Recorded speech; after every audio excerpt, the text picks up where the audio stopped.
Allora, parliamo appunto di tecnologia avanzata, di nuovo modo anche di insegnare, di apprendere, e chiedo a lei adesso, Presidente, integrandolo appunto tra di voi, cos'è questo sistema di progettazione innovativo di cui accennava la Presidente Mason? Questo è il BIM è un sistema integrato di progettazione che noi adesso a livello progettuale si usa molto l'AutoCAD, che è comunque un sistema molto evoluto che ti può dare delle raffigurazioni tridimensionali. Il BIM non è soltanto un tridimensionale, il BIM è allora nei grandi tender, nei grandi appalti mondiali funziona solo così, in Inghilterra è obbligatorio per presentare anche la recinzione di casa ormai, e c'è un decreto che è uscito un anno fa, no, che si chiama Baratono in Italia, e che per quel che riguarda le opere pubbliche ha già dato una scaletta di obbligatorietà. In maniera molto intelligente ha portato l'ingresso al 2025 di tutte le opere, però non vorrei dire sciocchezze, già dall'anno prossimo un certo livello di appalto, cioè butto un numero, dai 20 milioni di euro in su, già è obbligatorio. C'è una scaletta che va a scendere finché poi anche per l'ampliamento della docce e degli spogliatoi del campo da calcio comunale sarà obbligatorio farlo in BIM. Ma questo, per spiegare a chi ci ascolta, che magari non sono addetti ai lavori, o anche chi è ma non lo conosce, è un'ulteriore burocratizzazione, difficoltà, eccetera, oppure no. è un passo progettuale tecnologico? È uno step tecnologico molto alto, mi spiego bene.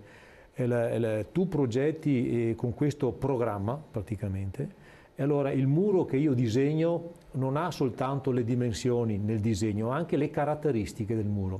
Allora, questo muro fatto con questa tipologia ha un certo lambda termico, cioè ha un certo comportamento al fuoco, ha un certo comportamento acustico, ha un certo peso, poi mi spiego. Allora, io man mano che progetto metto dentro di materiali e in automatico mi cambiano le prestazioni dell'involucro. Di conseguenza prevedo un cappotto da 10 che è fatto con una certa serie di strati, e questo mi dà subito in automatico cosa succede nell'ambito del fabbricato. E rimango nell'argomento dell'energia, tanto per capirci, però... Finalmente sento menzionare Goleman. Vorrei più case passive previa educazione ambientale degli assessori e simili. Grazie, Cinzia da Treviso. Grazie, ne parliamo anche di questo perché è giustissimo quello che ha detto l'ascoltatrice. Per cui io faccio una progettazione che ha già le caratteristiche dei suoi componenti, non solo le misure geometriche. Quindi ci sono dei dati tecnici che vengono inseriti. Perché poi il BIM è un'evoluzione che mi permetterà per noi imprese diventa un sistema di gestione dell'appalto, perché io so quanti metri quadrati di tramezze ci sono su quel piano e come se le cambio, cosa pesano, come si comportano, cioè è un vero 4.0. Entrerà poi nella caratteristica anche del fine ciclovita del fabbricato, per cui il mio disegno è una montagna di informazioni dentro. E lei diceva anche per l'abbattimento, poi risponde il Presidente al messaggio. Sì, perché la ricerca che stiamo sviluppando adesso è che ovviamente una volta tanto partiamo in anticipo e non in ritardo, è che noi adesso stiamo parlando di sostituzione di fabbricati che non sono più idonei a quello che devono contenere dalle scuole piuttosto che le case, casette o condomini.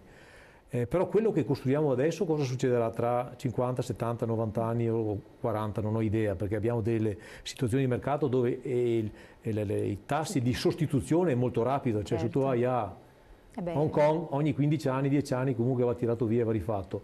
Noi non è così, però che oggi ci poniamo il problema di questo involucro, questa scatola per abitare, questa macchina per abitare che produciamo, cosa succederà quando la dobbiamo buttare via? Perché ci sarà questo momento, prima o dopo, magari per sostituirla con un'altra con caratteristiche più evolute ancora. E questo, il suo ascoltatore prima parlava di impatto zero, non è solo energia, è anche impatto ecologico, impatto sull'ambiente, e quello che noi spendiamo di energia per costruire la casa, ma non dico del mattone, per produrre i mattoni, per produrre le finestre, e poi cosa spenderemo per smaltirle a fine ciclovita. Questo è il ciclo completo, finalmente questa è la ruota, questo è il ciclo, ok?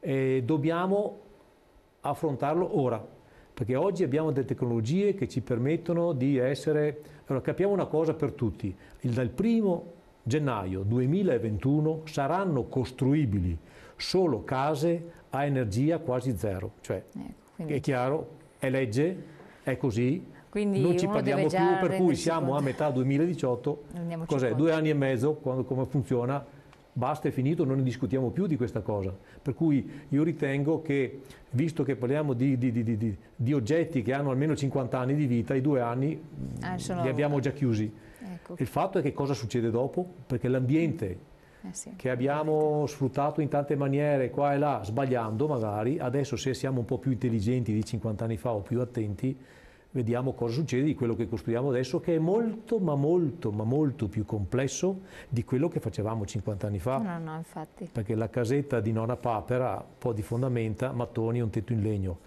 Adesso avremo al minimo 50 componenti di varie caratteristiche. Andare a 50 anni fa, anche a 20 anni fa era nonna Papera.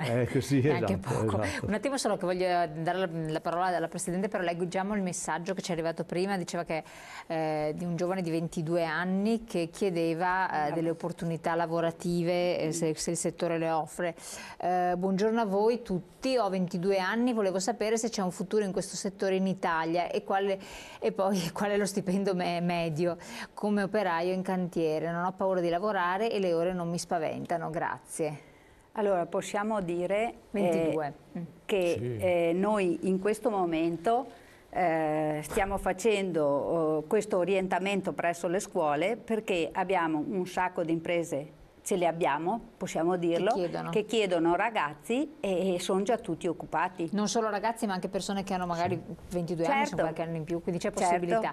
Per una persona di 20 anni e oltre ci si può iscrivere a queste scuole per avere una formazione? Allora, non alla scuola professionale che è quella dell'obbligo, in pratica, però noi facciamo anche dei corsi, dei bandi abbiamo dei bandi regionali che partecipiamo, di riqualificazione di persone disoccupate. E tutte le persone che hanno fatto il corso l'anno scorso, alcuni non hanno neanche finito il corso, che hanno trovato lavoro. Quindi c'è lavoro, è ritornato ad esserci lavoro nel settore, però bisogna essere qualificati. Assolutamente. Hanno il 100% di occupazione. Per dire, 99, anche per usare le macchine operatrici, adesso stiamo organizzando un corso, ma sarà un corso di 1 anno, perché le macchine operatrici di oggi non sono 4 leve, sono completamente elettroniche e bisogna saperle usare per poterle valorizzare per tutto quello che fanno. C'è bisogno di un corso specifico di